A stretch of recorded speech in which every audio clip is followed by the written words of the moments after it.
Hello, I am Rob. And I'm Rob. And welcome to Impossible Mission. And despite the horrible, debilitating hay fever, there's been other things happening in the world recently.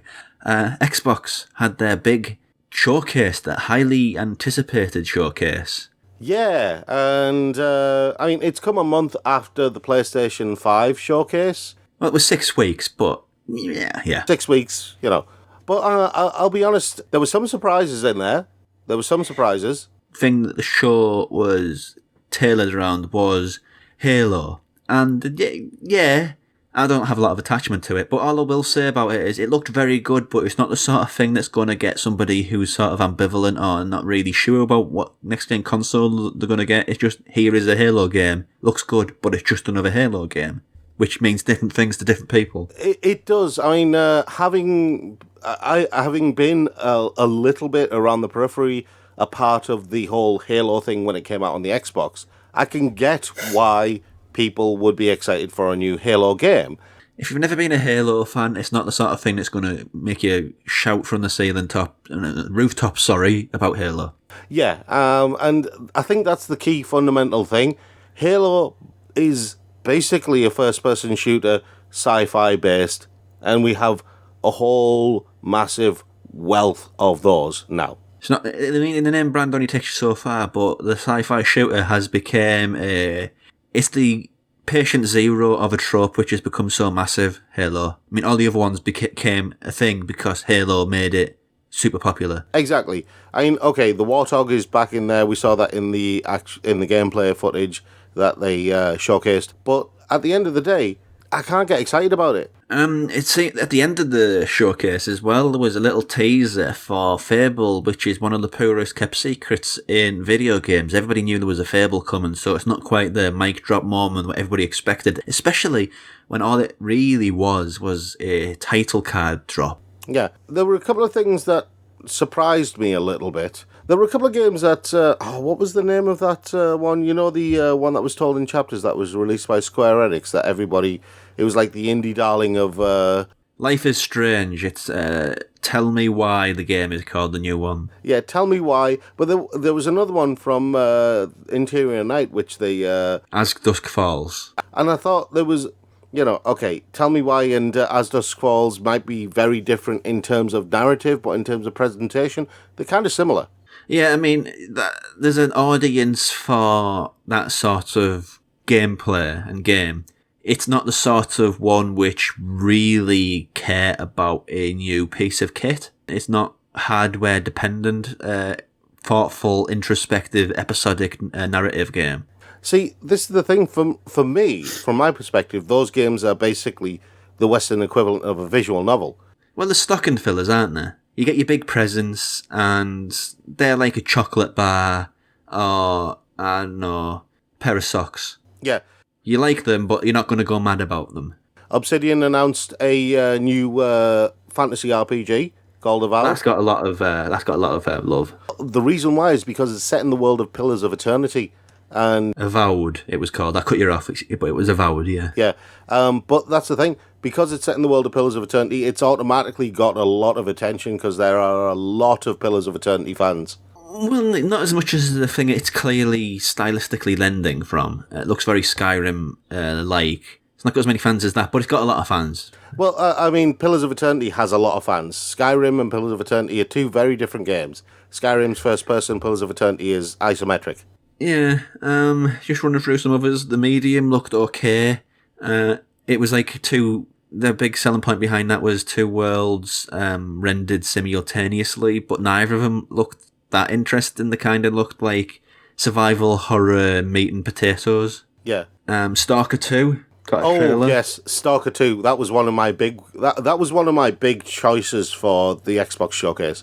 Which was a big thing, but again, Stalker 1 was so far ago. Yeah, but that's the point. Stalker 1, and anyone who's played the original Stalker game knows how good a game it was and how far ahead of its time it was when it came out. How good of a game it could have been. It was kind of broken, but conceptually and ideas-wise, it was great. Yeah, that's what I mean when I say it was far ahead of its time. And Stalker 2, hopefully with more powerful hardware, they can actually realise some of the ambition and some of the some of the ideas that they had back then, but they have built on since.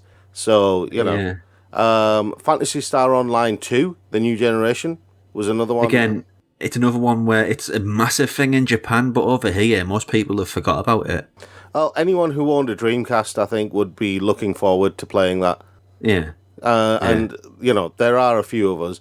I didn't think much of the other big Xbox title, Forza Motorsport. Well, that was kind of too early to say anything, really, wasn't it? There was Everwild, which nobody seems to know what it is. It looks great, and I like the big dog with the mustache, and the thing, the thing which throws up all those frogs. Yeah, see that was fun. And I think the gunk looks cool. Yeah, the gunk looks cool. Nothing that really went. I mean, I was on the fence prior to this event, but there was nothing on this showcase which basically said, you need to get an Xbox Series X or the highly touted Series S. It was just a lot of things which are basically padding for the Game Pass. Well, it was a showcase for Game Pass more than it was a showcase for Xbox, and I think that's a huge oversight. You are exactly right there. When you look at, they had a trailer for State of Decay 3, which I just want to mention because I thought the deer eating the carnivore was just. But aside from that, why would you want to showcase Tetris Effect? It's very popular, but it's still just Tetris. Yeah. Warhammer 40,000, Crossfire, stuff like that. Why would you... These games... Destiny was the... Yeah. What? Why? Do you see what I mean? Why would you showcase these games that everyone already know about and are already out? Grounded is already out as well, isn't it? The Grounded thing could have been done with a tweet. The Destiny 2 thing could have been done with a tweet. The Outer Worlds Peril on Gorgon could have been done with a tweet. Yeah, generally, it was not a good showcase. And all the furore about Halo Infinite being run off a PC and the live stream being very chuggy. Yeah.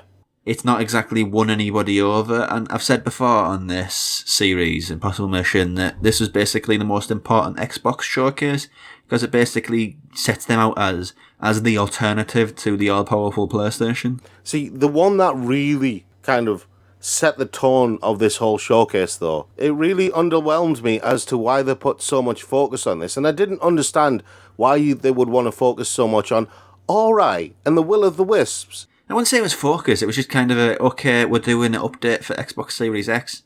Again, could have been done in a tweet. You don't need a minute or two interview with somebody from the development team who's explaining why, it's been revamped so it runs at this, frame rate instead of this frame rate. Now it's going to look cooler, but then you got side-by-side footage of the two, and they look exactly the same. Yeah, let's just recap some of the PlayStation 5 stuff. Yeah. Not going to go into it in too much detail because it's kind of been done. Yeah. There was big announcement for Spider-Man Miles Morales, which is a shorter game, but it's still a big announcement. Ratchet & Clank Rift Apart. Yeah. Horizon 2, Forbidden West. Major announcements. They're the sorts of things which will get people interested in buying the console. Yeah. There were others like Ghostwire Tokyo and, what was it? Deathloop, that was it. And Resident Evil Village. Yeah, well, 8 Village. And indie stuff like Kenna Bridge of Spirits, which I've used as B-roll for this series so much because it just looks gorgeous. Yeah. Oddworld, Soulstorm, Little Devil Inside, Stray. It just set out in a pragmata, which nobody knows what it is, but it's a thing. But as far as setting out the stall of why you need to buy this next bit of kit, PlayStation, they just blew Xbox out of the water. Yeah, when you get right down to it, Sony set out their stall saying, "This is a games console. We're going to give you games." I can understand what Microsoft are doing. They're doing this sort of strategy where they are suggesting that you don't have to buy a new console to play the newest games. They're doing a very sort of user-friendly, accessible PC sort of aesthetic, especially with Game Pass, where you can buy whatever console you have or whatever, you can upgrade if you want. You can play them regardless of what machine you're using, which is strong, but let's be honest, the amount of money which Microsoft will have sank into developing the Xbox Series X and the touted Xbox Series S, and then for basically to say, well, get it if you want, we don't really care, just get a Games Pass. It's I can understand the idea of them trying to get away from this idea of one box for all the games. Yes, understandable. But it's not the right way to do it. They've not done that the right way at all. Yeah, I mean, see, this is the thing that confuses me, right? If Games Pass give you access to all of these games, right, then why would you ever need to buy a Series X? Yeah. I mean, obviously games can run certain things, but at the same time, you can get a Series X in, 4 years when it's on sale. Yeah. And it doesn't matter. You wouldn't need to buy a Series X at launch. You could just wait and buy one at discount, or you could just basically invest your money in upgrading your PC and play all the games on Games Pass. Or get the digital box, which is, again, hinted but basically all but confirmed. Yeah. Yeah, which, it's different strategy, I guess, isn't it? Yeah. I can understand why they're doing it, because after Sony basically utterly destroyed them, PlayStation 4 sold about 110 million, Xbox sold about 65 million. So Xbox still turned into a nice profit, but they were still blown out of the water. I think it's what... Yeah, I'm not going to do proportions because I'm not good at them. So why try to compete with somebody who basically destroyed you? Do your own thing. Make your own place to be competitive. I'll have to understand, but the way, they've not done it well. It reminds me of that episode we did not long ago about, where we asked who are these consoles actually for. And I know that some people might question why we're asking that question, but this is a clear example of why we were asking that question. We did get it wrong, let's be perfectly frank. We did get it wrong. Yeah, we got it wrong, but, that's easy to do when you don't have a lot of details. But now with this showcase, it's obvious that we got it wrong. But it begs the question, who are you aiming at, Microsoft? Who do you want to buy the console? Well, it's the accessibility is the thing that they're aiming towards, which is admirable because games is a very expensive habit. Or hobby. Well, not probably right first time, actually. Habit is correct, yeah. And letting people access that for $10, $15 a month to play not all of the games. It gives the impression that Games Pass has all of the games. It doesn't. No. They'll have a very, very hard time getting third-party publishers to go on this. Yeah. Things that they own, or the archive, fair enough. But let's say the new Ubisoft game, the new EA game, the new whatever game, they will never, ever commit themselves to something like Game Pass. No. See, here's the thing, right? I don't think Microsoft have gone far enough in terms of the accessibility. Also, before you go on that, how profitable is Games Pass? I don't think it's that profitable. I can't honestly see it being as profitable as everyone thinks. And also, just to reiterate a point that I said last time, isn't it like Netflix where it takes out the risk when you pay $50, $60, $70 pounds for a game, you get committed to it. But when you're subscribing, if you don't like it within 5 minutes, you're finished with it, and that's going to hurt a lot of games. But that's the 2 points I wanted to get out. No, it's fine, fine. I kind of stopped after you said dollars, pounds, and my brain went to Red Dwarf. Okay, but you see why those points are important to be made. Yeah, but I think one more point to be made, and I think this is hugely important for Microsoft. They want the console to be accessible to a lot of people. Yeah, I get that. They're basically, whoever's making the decisions at Microsoft, really just go to Nintendo and ask them some questions, okay? Because when it comes to making an accessible console, Nintendo know what to do, right? They already did it with the Wii. You want to make an accessible console, where's the accessibility for everyone else? You've only made it accessible for gamers. I think Wii was the biggest fluke in gaming history, but... laid down the groundwork, and if you want an accessible console, the first thing you think of is the Wii, because that was accessible for everybody. That's a nice segue, because there's... I think the days where it was Sega and Nintendo fighting like wild dogs, or the PlayStation 3, Xbox 360 era fighting like children after the same toy. Yeah. I think those days are done. I think the PlayStation 4 and Xbox One was the last console war in the true meaning of the word. Well, I don't even want to call that a console war. That was more a console playground fight. It was a playground fight. Quiet rebellion, and then a massive military might came in and squashed that rebellion. It was a playground fight. Compared to what happened during the 90s, it was a playground fight. Sony didn't do any campaigns that said, oh, Microsoft don't do this stuff, do they? And neither did Microsoft. So the PlayStation 3 and the Xbox 360, that was the last one, really. That was the last where Competitive war, I mean. Where it was competitive, but they didn't outright go out and call each other names. They didn't do marketing campaigns like Sega do what Nintendo don't. Yeah. The point is now, I think everybody's found their own little market. Yeah.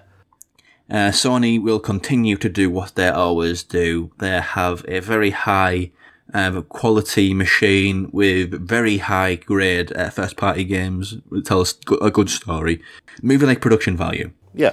The Xbox will be a family of devices in which you basically pay the subscription service, which again I think is completely overlooking the high budget triple third-party games, but that's beside the point. And the Nintendo is the weird kid in the corner who's basically playing with all sorts of things, and you're not too sure what they're building, but it may be a super weapon. No, but the thing is, I'm word it a bit more diplomatically than that. Basically, Japanese gaming, East Asian gaming has basically, they don't really care about consoles anymore. Handheld is the thing, and the Nintendo Switch has basically blown the walls down between what a console is and a handheld. Yeah. And that's where their thing is. Their thing is handheld consoles, like proper consoles, not like a massively scaled down one like a Game Boy. Yeah, just as a final note, I think if Microsoft wants the Series X to be successful, then they need to change their focus, and because they've got a family of devices, right? You've got to give people a reason to buy them. I mean, yeah, you want people to subscribe, but seriously, this is high-tech. Billions of pounds that it cost to make that thing. Yeah, and these devices cost hundreds of pounds to buy, right? But if you have a family of devices like that, then make it accessible to everybody, not just the people who play games. Make it accessible to everyone. Yeah, that was the problem with the Xbox One. They tried to make it an entertainment device rather than a games device, and that's what killed them, basically. Yeah, that's what killed the Xbox One, but they have the perfect opportunity now with their system and their architecture running across different devices. Everybody has a smartphone or a tablet or a laptop or something like that, right? Most laptops run Windows, which is Microsoft already. And Games Pass is basically something that can connect all of these things together. Which, I mean, it's like having Netflix on different devices. Do you see what I mean? Yeah, I mean, I really, really wanted to be on board with Xbox this generation, but it seems like they're a bit too ahead of themselves with the strategy. Yeah. And at the end of the day, strategies aside, markets aside, who they're aiming for aside, it comes down to games. And off the back of that showcase, what they basically said to me was, the big three are still the big three, nothing has changed. But the big four, Fable's back, but still. I'll be honest, I'm disappointed with both PlayStation and Xbox, just because I think that there was a real opportunity with these next-gen consoles to make a real sea change in terms of how games are played, how people approach them. There was a real opportunity to make some real strides and develop the whole culture of video gaming. Do you see what I mean? I think you're looking in the wrong place for them, because I think Nintendo did it about 4 years ago.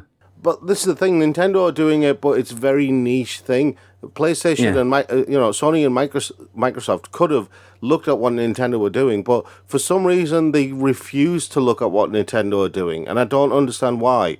Because I don't think, just on that point, I don't think the future of gaming is super, super bleeding, high-tech, fast. The future of gaming is mobile, and the future of gaming is accessibility. That was proven with the Wii, and this is why I keep coming back to the Wii. Why does nobody take the lessons of the Wii and build on them, except for Nintendo? The Wii had grandparents playing video games with their grandkids, right? Look, you should look at the Switch now. Look at the Switch. Look at the people who are playing Animal Crossing. That is a major success. Yeah, and this is the point I'm making. And this is why I said, if Microsoft want true, proper accessibility, make it accessible to everybody, not just gamers. It was the cost. The idea of accessibility behind Nintendo is cost and barriers to entry, where you can pay a tenner and you can play whatever you want. That's their That's the hook that their accessibility is hanging on. Yeah, and this is why I said it's like having Netflix on different devices, because you can have Netflix on your phone, or on your tablet, or on your PC, or on your TV, right? Well, that's what xCloud is, isn't it? Yeah, And if it's like that, if you're making it that accessible on different devices, then tailor it so that it's accessible to the people using those devices. I'm not sure that makes any sense, but I'll let you have it. Okay. Yeah. So I think it's the end of console wars, basically. I think everybody's got their own hole in the market, and that's kind of good and bad for games, but how it shakes out, we'll see. Yeah, everyone's stuffed themselves into their own little box, haven't they? Because none of it is really competitive because they're all in their own corner playing with their own toys. So neither of them force anybody else to get better. They're just sort of in a market of one. Yeah. It's just kind of adjacent markets in the same industry. It's sad. And I don't know whether that's great for gaming. There'll be great games, don't get me wrong, there'll be loads of great games. Yeah, there'll always be great games because developers are competing with each other, but I think I honestly think it's a sad situation for consoles and for developers and for gamers because they won't work together. Just go back in the Sega and Nintendo days. Them two pushed themselves to get better than each other all the time. Yeah. And those days are gone. Numbered. Finished. Sega did kind of take it too far with the... Oh yeah, they burnt themselves. They went, yeah, the other guy's doing this. We'll make a moon base. You do that. You go over there, you make that moon base. You're just making it easy for us. And that's what we have now. Well, so Nintendo almost fell into that trap when they were because the PlayStation 1 was a Nintendo thing, wasn't it, originally? And then Nintendo went, whoa. Someone at Nintendo had some common sense where, whoa, hey guys, just chill, just calm. I don't think we should do this. Slow you up. Yeah, exactly. So it's an interesting time going forward for games, not entirely positive, not entirely negative, just interesting. Yeah, I'm underwhelmed. I'm not impressed. I'm not underwhelmed, not overwhelmed, I'm just whelmed. Yeah, thoroughly whelmed. I still don't know what whelmed means, but I know you can have not much of it and too much of it. So I think I've just got the right amount. Just the right amount of whelm. Comment on this video if you've got any thoughts on what we've said throughout. In the meantime, click like, subscribe, and we'll see you in the next episode of Impossible Mission.